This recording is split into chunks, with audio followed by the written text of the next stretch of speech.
Gente, já cantei o parabéns do meu filho. Primeira coisa que chegou foi a cunhata. Tô brincando, meu filho não tem cunhata. A primeira pessoa que chegou foi a madrinha. E a segunda foi a tia. E a última foi a avó.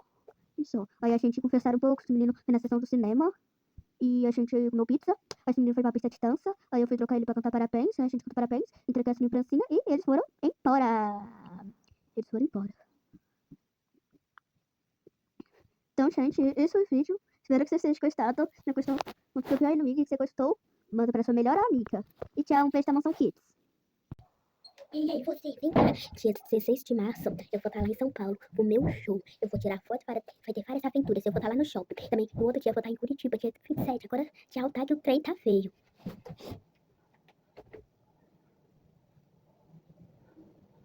Prontinho, agora vai embora.